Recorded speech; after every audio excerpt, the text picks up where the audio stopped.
नमस्कार, स्वागत है आप सभी का डी न्यूज के साथ बुलेटिन एक्सप्रेस 100 में, जहां हम आपके लेकर आते हैं राजनीति, मनोरंजन, देश दुनिया, खेल और व्यापार जगत की बड़ी खबरें एक्सप्रेस यानी फटाफट अंदाज में। मैं हूं आंचल गुलाटी गुंबर। देखते हैं खबरों को तेज रफ्तार के साथ। मिशन 400 पार के संकल्प के साथ ही प्रधानमंत्री नरेंद्र मोदी आज यूपी के चुनावी दौरे पर रहेंगे, जहां वो ताबड़तोड़ 4 रैलियों को करेंगे संबोधित।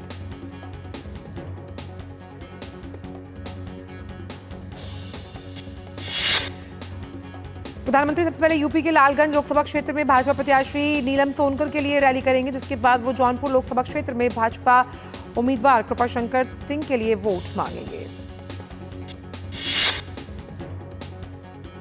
जौनपुर के बाद प्रधानमंत्री भदोही से भाजपा उम्मीदवार विनोद कुमार बिंद के पक्ष में रैली को संबोधित करेंगे। वहीं शाम 4 बजे यूपी के प्रतापगढ़ में एक विशाल जनसभा को करेंगे संबोधित। भाजपा के राष्ट्रीय अध्यक्ष जेपी नड्डा ओडिशा के भुवनेश्वर में रोड शो करने वाले हैं। इसके बाद उनका लिंगराज मंदिर में पूजा अर्चना का कार्यक्रम है। भाजपा के राष्ट्रीय अध्यक्ष जेपी नड्डा ओडिशा में आज 2 जनसभाएं भी करेंगे। वो बारागढ़ और सुंदरगढ़ में चुनावी जनसभा को करेंगे संबोधित। वहीं कांग्रेस के राष्ट्रीय अध्यक्ष मल्लिकार्जुन खड़गे ओडिशा में एक प्रेस कॉन्फ्रेंस करेंगे। इसके बाद मल्लिकार्जुन खड़गे कंधमाल के फूलबनी में चुनावी जनसभा को करेंगे संबोधित। भाजपा के स्टार प्रचारकों में से एक गृह मंत्री अमित शाह आज बिहार दौरे पर रहेंगे। अमित शाह आज बिहार में 2 रैलियां करने वाले हैं। सबसे पहले अमित शाह सीतामढ़ी में जेडीयू के देवेश चंद्र ठाकुर के समर्थन में चुनावी जनसभा को संबोधित करेंगे। इसके बाद मधुबनी में भाजपा उम्मीदवार अशोक यादव के समर्थन में करेंगे रैली। वहीं भाजपा के अन्य नेताओं की बात करें तो यूपी के मुख्यमंत्री योगी आदित्यनाथ आज 2 रैलियां करने वाले हैं। आदित्यनाथ कौशाम्बी और फतेहपुर में चुनावी जनसभा को करेंगे संबोधित। वहीं मध्य प्रदेश के मुख्यमंत्री मोहन यादव भी आज झारखंड के हजारीबाग और कोडरमा में 2 जनसभाओं को करेंगे संबोधित। लोकसभा चुनाव के लिए प्रचार का काम जोरों पर। इसी कड़ी में आज सपा प्रमुख अखिलेश यादव उत्तर प्रदेश में 2 जनसभाओं को संबोधित कर अपने गठबंधन के पक्ष में मतदाताओं से मतदान करने की अपील करेंगे। दोपहर में करीब 2 बजे फतेहपुर में अखिलेश यादव चुनावी सभा में हिस्सा लेंगे, तो शाम को कौशाम्बी में एक जनसभा को संबोधित करेंगे। पिछले 2 चुनावों से ये सीट भाजपा जीत रही है। बसपा सुप्रीमो मायावती आज फतेहपुर के खागा में स्थित तवीन मंडी में आयोजित जनसभा को करेंगी संबोधित। आप पार्टी के राष्ट्रीय संयोजक अरविंद केजरीवाल करीब 2 महीने बाद आज पंजाब आ रहे हैं। वो शाम को अमृतसर में आम आदमी पार्टी के उम्मीदवार कुलदीप सिंह धालीवाल के पक्ष में रोड शो में लेंगे हिस्सा। दिल्ली में चुनावी सभा के दौरान मध्य प्रदेश के पूर्व मुख्यमंत्री शिवराज सिंह चौहान ने कहा, कोई ऐसा सगा नहीं जिसको अरविंद केजरीवाल ने ठगा नहीं। उन्होंने सबसे पहले अन्ना हजारे साहब को ठगा, उसके बाद दिल्ली की जनता को। शिवराज सिंह चौहान ने कहा कि केजरीवाल का नाम ही करप्शन वाला है। ये भ्रष्टाचार के सबसे बड़े उदाहरण हैं। केजरीवाल की पार्टी भ्रष्ट हो चुकी है। वो जहां भी जाती है भ्रष्टाचार की फसल लहलहाने लगती है। जम्मू कश्मीर में मतदान प्रतिशत पर भाजपा के राष्ट्रीय महासचिव तरुण चुग ने कहा, जब से धारा 370 की बेड़ियां टूटी, कश्मीर सेंट्रल के लोगों ने प्रधानमंत्री पर विश्वास और विकास के एजेंडे पर लगाई मोहर। तरुण चुग ने कहा कि वो क्षेत्र है जहां पहले 3 से 4% मतदान होता था। अब आवाम खुलकर बाहर आई है और लोकतंत्र, भारतीय संविधान और प्रधानमंत्री के एजेंडे पर जनता से विश्वास की मोहर लगाई गई। तरुण चुग ने कहा कि मुझे विश्वास है कि कश्मीर की अन्य 2 सीटों कश्मीर उत्तर और कश्मीर दक्षिण पर लोग बड़ी संख्या में बाहर आएंगे और मतदान करेंगे। कश्मीर के लोगों ने सभी को बता दिया कि वो बुलेट से नहीं बल्कि बैलेट से आगे बढ़ना चाहते हैं। दिल्ली बीजेपी अध्यक्ष वीरेंद्र सचदेवा ने केशवपुरम के हथौड़ा राम पार्क में चुनाव प्रचार किया। उन्होंने कहा कि भाजपा के सभी कार्यकर्ता सुबह पार्कों में जाकर जनता से भाजपा के लिए समर्थन की अपील कर रहे हैं। सचदेवा ने कहा कि भाजपा का सबसे बड़ा मूल मंत्र है संपर्क, समन्वय और संवाद, और इसी ताकत के साथ हम जनता के बीच आ रहे हैं और जनता का भरपूर स्नेह और आशीर्वाद हमें मिल रहा है।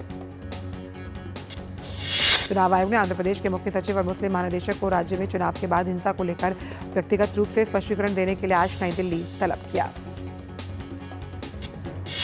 चुनाव आयोग ने अधिकारियों से कानून व्यवस्था बनाए रखने में हुई खामियों और भविष्य में ऐसी घटनाओं को रोकने के लिए लागू किए जाने वाले एहतियाती उपायों के बारे में स्पष्टीकरण मांगा। चुनाव आयोग ने आचार संहिता के पालन और शांति सुनिश्चित करने के लिए कठोर कार्रवाई की आवश्यकता पर जोर दिया, जिससे कि राज्य में ऐसी घटनाएं दोबारा ना हो। आयोग ने कहा कि लोकतंत्र में हिंसा के लिए कोई जगह नहीं है। दिल्ली के मुख्यमंत्री अरविंद केजरीवाल की इस गिरफ्तारी के खिलाफ अर्जी पर सुप्रीम कोर्ट आज सुना सकती है फैसला। सीएम ने ईडी की गिरफ्तारी को चुनौती देने वाली सुप्रीम कोर्ट में याचिका दाखिल की थी। मामले की सुनवाई जस्टिस संजीव खन्ना और दीपांकर दत्ता की पीठ करेगी। गौरतलब है कि दिल्ली उत्पाद शुल्क नीति से जुड़े मनी लॉन्ड्रिंग मामले में ईडी द्वारा गिरफ्तार सीएम केजरीवाल फिलहाल 1 जून तक अंतरिम जमानत पर। झारखंड सरकार के मंत्री और कांग्रेस के नेता आलमगीर आलम की रात रांची के ईडी दफ्तर में गुजरी है। आज उन्हें कोर्ट में किया जाएगा पेश। ईडी की पूरी कोशिश की उन्हें रिमांड पर लिया जाए। झारखंड में ग्रामीण विकास मंत्रालय देख रहे आलमगीर आलम को कल देर शाम 2 दिन की पूछताछ के बाद ईडी ने गिरफ्तार किया और इससे पहले 6 मई को ईडी ने टेंडर कमीशन घोटाला मामले में आलमगीर आलम के निजी सचिव संजीव लाल के समेत 6 लोगों के कुल 9 ठिकानों पर छापेमारी की थी। सीएए 2024 की अधिसूचना के बाद नागरिकता प्रमाण पत्रों का पहला सेट जारी किया गया। केंद्रीय गृह सचिव अजय कुमार भल्ला ने नई दिल्ली में 14 आवेदकों को नागरिकता प्रमाण पत्र सौंपे। इस मौके पर भारत के रजिस्ट्रार जनरल सहित कई वरिष्ठ अधिकारी उपस्थित। भारत सरकार ने 11 मार्च 2024 को नागरिकता संशोधन नियम 2024 को अधिसूचित किया था। विदेश मंत्री डॉक्टर एस जयशंकर ने भारत के खिलाफ अमेरिका और कनाडा के आरोपों पर करारा जवाब दिया। विदेश मंत्री ने कहा कि जिन देशों को चुनाव नतीजे तय करने के लिए अदालत जाना पड़ता है वो हमें मतदान पर ज्ञान ना दें। चाबहार बंदरगाह पर अमेरिका के विचारों के बारे में विदेश मंत्री डॉक्टर एस जयशंकर ने अपनी राय व्यक्त की। उन्होंने कहा कि बहुत महत्वपूर्ण है कि हम सभी इस मुद्दे पर चर्चा करें, समझें, लोगों को इसके महत्व को समझाएं। श्रीलंका अपने देश में हथियार निर्माण इकाई स्थापित करने के लिए भारत के साथ चर्चा कर रहा है। श्रीलंका के राज्य रक्षा मंत्री प्रमिथा बंडारा तेनाकून ने मीडिया कर्मियों से बात करते हुए कहा कि भारतीय रक्षा हथियार निर्माण शाखा पिछले 2 दशकों के दौरान तेजी से बढ़ी है। खान मंत्रालय की ओर से दिल्ली के अम्बेडकर इंटरनेशनल सेंटर में 1 दिन की वर्कशॉप का आयोजन किया गया। इस कार्यशाला में समुद्री खनिजों की संपदा के दोहन पर चर्चा की गई। चेन्नई त्रिची राष्ट्रीय राजमार्ग पर दर्दनाक सड़क हादसे में 4 लोगों की मौत हुई, जबकि 15 लोग घायल। एक बस अनियंत्रण होकर लॉरी से टकराई, जिसकी वजह से हादसा पेश आया। मध्य प्रदेश के इंदौर से देर रात भीषण सड़क हादसा हुआ। एसपी उमाकांत चौधरी ने बताया कि इस हादसे से 8 लोगों की मौत हुई। यह हादसा इंदौर अहमदाबाद राष्ट्रीय राजमार्ग पर हुआ। घटना के बारे में जानकारी देते हुए ग्रामीण एसपी उमाकांत चौधरी ने बताया कि हादसा तब हुआ जब एक अज्ञात वाहन और जीप के बीच भीषण टक्कर हुई। मौके पर पुलिस पहुंची और शवों को पोस्टमार्टम के लिए भेजा। उत्तर पश्चिम भारत के लोगों को भीषण गर्मी से फिलहाल कोई राहत मिलने वाली नहीं है। मौसम विभाग ने माना कि उत्तर पश्चिम भारत के राजस्थान, पंजाब, हरियाणा में भीषण गर्मी की आशंका। विभाग द्वारा जारी आंकड़ों के अनुसार आगामी 3 दिनों तक मौसम शुष्क, जिसकी वजह से अधिकतम तापमान 3 से 4 डिग्री सेल्सियस बढ़ सकता है। गुजरात, कोंकण, सौराष्ट्र और कच्छ में शनिवार से और रविवार की अगर बात की जाए तो झारखंड, ओडिशा में भी यही स्थिति बने रहने की संभावना। चंडीगढ़ में मौसम विभाग के अनुसार 16 से 18 तारीख तक पंजाब और हरियाणा के कुछ इलाकों में हीट वेव की संभावना। आज और कल के लिए येलो अलर्ट और 18 के लिए ऑरेंज अलर्ट जारी किया गया। पिछले कई दिनों से जारी भीषण गर्मी के बाद अब देश के कई हिस्सों में मौसम का मिजाज बदलने लगा। मुंबई में भारी बारिश और तूफान के बाद मौसम विभाग ने केरल में भी भारी वर्षा की भविष्यवाणी की, जिसे देखते हुए राज्य के 9 जिलों में येलो अलर्ट जारी किया गया। मौसम विभाग के अनुसार 19 मई तक राज्यों के अलग अलग हिस्सों में जोरदार बारिश होने की संभावना है, जिसे लेकर प्रशासन अलर्ट मोड पर। तमिलनाडु के मदुरई से कई दिनों से लगातार बारिश हो रही, जिसकी वजह से शहर के कुछ इलाकों में बिजली कटौती हुई। भारतीय मौसम विज्ञान विभाग ने अगले 4 दिनों में दक्षिणी तमिलनाडु में भारी बारिश की आशंका जताई और कुछ जिलों में बहुत भारी बारिश की संभावना है। केरल में मानसून देगा जल्द दस्तक। मौसम विभाग के अनुसार दक्षिण पश्चिम मानसून के 31 मई को केरल पहुंचने का अनुमान। साथ ही मानसून से सामान्य से अधिक बारिश होने की संभावना, जो कि खरीफ की फसलों के लिए वरदान साबित हो सकती है। गौरतलब है कि भारत में कृषि क्षेत्र का 52% हिस्सा मानसून पर निर्भर। ऐसे में सामान्य से अधिक बारिश लोगों को और किसानों को देगी बड़ी राहत। चालू वित्त वर्ष 2024-25 के पहले महीने में अप्रैल वस्तु निर्यात में पिछले साल अप्रैल के मुकाबले 1% से ज्यादा, वस्तु आयात में 10% की बढ़ोतरी। वाणिज्य विभाग के आंकड़ों के मुताबिक इस साल अप्रैल में वस्तु निर्यात $34 अरब से ज्यादा तो आयात $54 अरब पर रहा। इसकी अवधि जो थी वो सेवा निर्यात को अगर देखें तो $29 अरब, सेवा आयात $16 अरब के आसपास। वक्त एक ब्रेक का।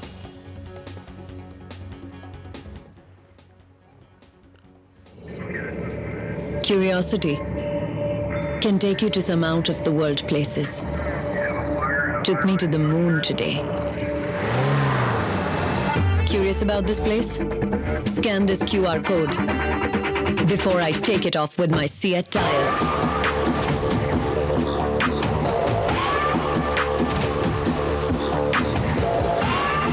Seat, crafted for the curious.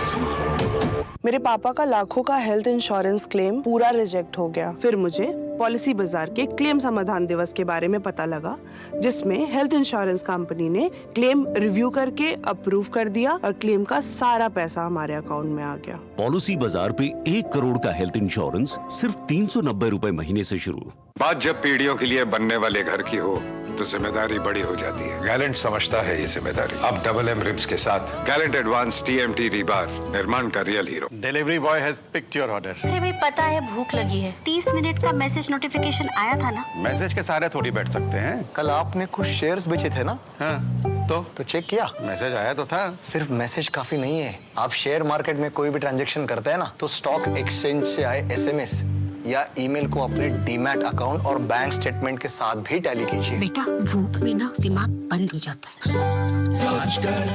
समझ कर इन्वेस्ट कर। सबका अपने घर का सपना होगा पूरा, ये है मोदी की गारंटी।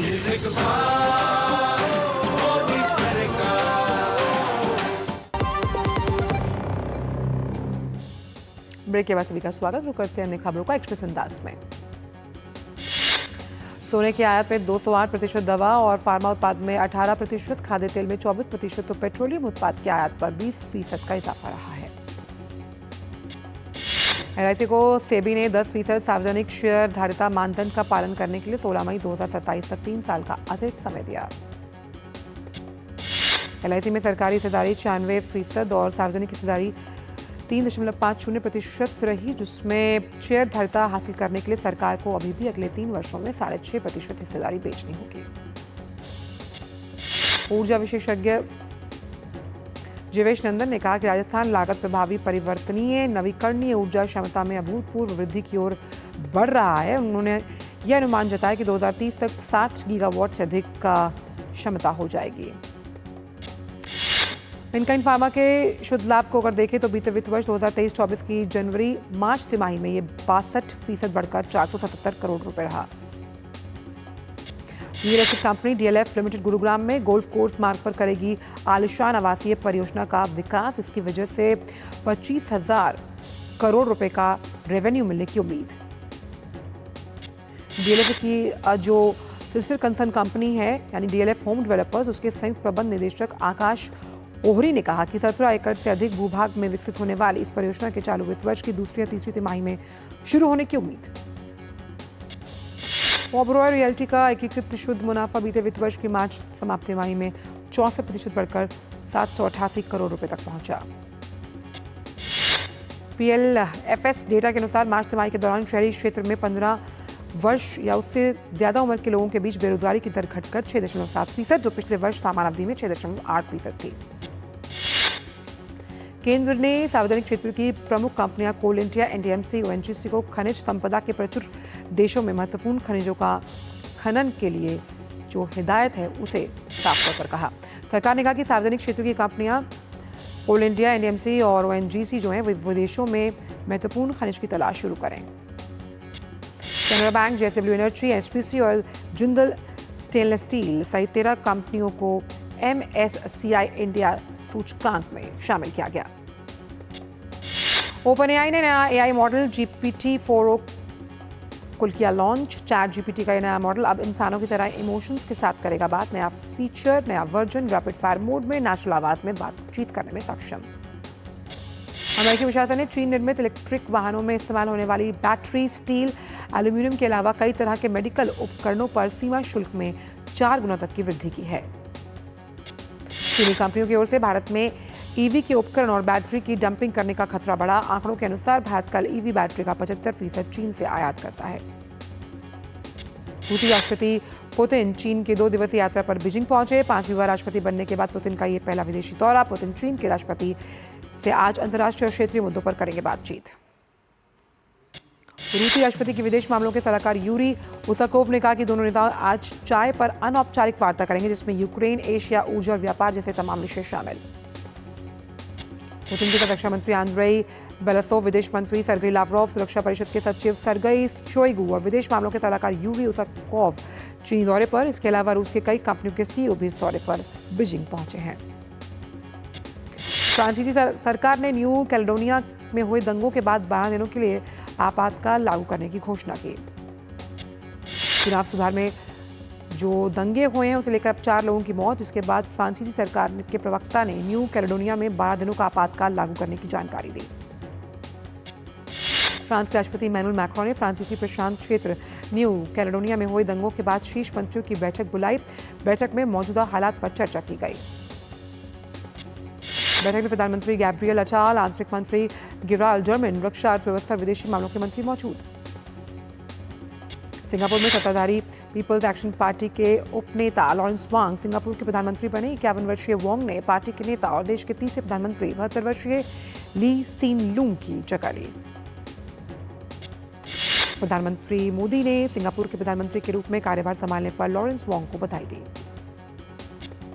स्लोवाकिया के प्रधानमंत्री रॉबर्ट फिको एक गोलीबारी में हुए घायल, उन्हें इलाज के लिए अस्पताल ले जाया गया। बताया जा रहा है कि हमलावर को भी गिरफ्तार कर लिया गया। भारत और जिम्बाब्वे ने डिजिटल परिवर्तन समाधान, टेलीमेडिसिन, त्वरित भुगतान प्रणाली, पारंपरिक औषधि के क्षेत्रों में सहयोग की संभावना तलाशने पर सहमति व्यक्त की है। दोनों पक्षों ने द्विपक्षीय व्यापार की समीक्षा की और व्यापार बढ़ाने के लिए ठोस कदम उठाने पर सहमत हुए हैं। WHO ने जापानी कंपनी ताकेदा की डेंगू वैक्सीन क्यूडेंगा के इस्तेमाल को मंजूरी दी। वैक्सीन को 2 खुराक में दिया जाता है और डेंगू के 4 स्वरूपों के खिलाफ ये सुरक्षा देती है। WHO ने एक वक्तव्य जारी कर कहा कि अमेरिका सहित दुनिया के कई हिस्सों में डेंगू का प्रकोप तेजी से फैल रहा है। इसे ध्यान में रखकर डेंगू वैक्सीन क्यूडेंगा को मिली मंजूरी। पाकिस्तान के उच्च न्यायालय ने 19 करोड़ पाउंड के भ्रष्टाचार मामले में इमरान खान को बुधवार को जमानत दी। अदालत ने इमरान खान से जमानत के लिए 10 लाख का मुचलका दाखिल करने के लिए कहा। गोपनीय दस्तावेज और इद्दत मामलों में इमरान खान की सजा फिलहाल निलंबित। नीरज चोपड़ा ने फेडरेशन कप के स्वर्ण पदक को अपने नाम किया। नीरज 2021 के बाद पहली बार भारत में प्रतिस्पर्धा कर रहे थे। आईपीएल में आज होने वाले मैच में सनराइजर्स हैदराबाद का सामना गुजरात टाइटंस के साथ। गुजरात टाइटंस प्लेऑफ की दौड़ में बाहर हो चुकी है। दुनिया की नंबर 2 टेनिस खिलाड़ी अरीना सबालेंका ने इटालियन ओपन के सेमीफाइनल में जगह बना ली। सबालेंका ने येलेना ओस्टापेंको को हराया। कोको गॉफ ने इटालियन ओपन के सेमीफाइनल में बनाई जगह। क्वार्टर फाइनल में गॉफ ने चीन की झेंग केनवेन को हराया। सेमीफाइनल में गॉफ का सामना इगा श्वांतेक से। इटालियन ओपन के पुरुष एकल वर्ग के भारी उलटफेर में अमेरिका के टॉमी पॉल ने दूसरी वरीयता प्राप्त मौजूदा चैंपियन डेनियल मेदवेदेव को क्वार्टर फाइनल में हराया।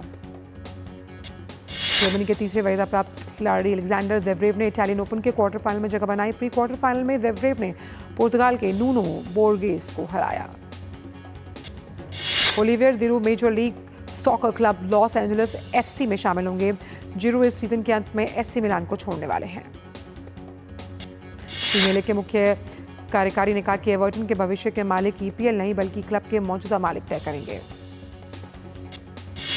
मैनचेस्टर यूनाइटेड डिफेंडर राफेल बराने ने सीजन के अंत में वो क्लब को छोड़ेंगे। बराने जुलाई 2021 में रियल मैड्रिड से मैनचेस्टर यूनाइटेड में आए थे।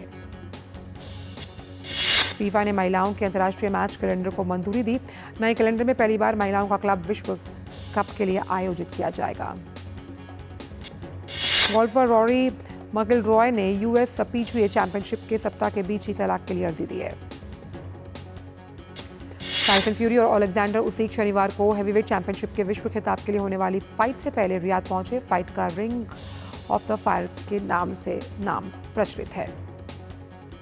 पूर्व फार्मूला 1 चालक माइकल शूमाकर की 8 घड़ियों की जिनीवा में क्रिस्टीज ऑक्शन में नीलाम किया गया है। ये घड़ियां करीब $4.4 मिलियन में नीलाम हुई। साल 2019 में रिलीज हुई स्मार्ट फिल्म के सीक्वल डबल स्मार्ट का टीजर हुआ रिलीज। पुरी जगन्नाथ के डायरेक्शन में बनी इस फिल्म को साइंस फिक्शन माना जाए, जिसमें संजय दत्त एक जबरदस्त एक्शन भूमिका में आएंगे नजर। कान फिल्म फेस्टिवल की ओपनिंग सेरेमनी में छाया रहा उर्वशी रौतेला का जादू।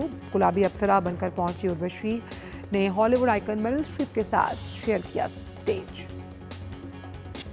तारक मेहता के उल्टा चश्मा की एक्ट्रेस दीप्ति साधवानी ने कान फिल्म फेस्टिवल में की शिरकत। फेस्टिवल के पहले दिन ऑरेंज कलर का गाउन पहनकर उन्होंने रेड कार्पेट पर बिखेरा जलवा। हाथ की सर्जरी के बाद भोलेनाथ की शरण में पहुंची दिव्यांका त्रिपाठी। पति विवेक धिया के साथ मंदिर पहुंचकर की पूजा अर्चना।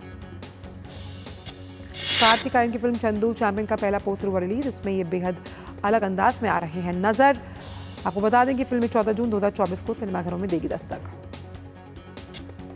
महेश बाबू अब SS राजामौली की नई फिल्म में बदले चेहरे मोहरे के साथ आएंगे नजर। ये और साथ ही वो अज्ञातवास में भी जा रहे हैं। फिल्म की शूटिंग अक्टूबर से शुरू होगी और महेश बाबू का किरदार भगवान हनुमान से प्रेरित बताया जा रहा है। ठहाकों की बारिश लेकर आ गया पंचायत 3 का ट्रेलर। इसी में चुनावी खेल के बीच तख्ता पलट की बातों से लेकर शांति समझौते को देखने की बात भी कही गई है, जहां फुलेरा की पूरी पलटन दर्शकों को एक बार फिर हंसाने के लिए तैयार। और एक्सप्रेस 100 में फिलहाल इतना ही। दीजिए इजाजत, नमस्कार।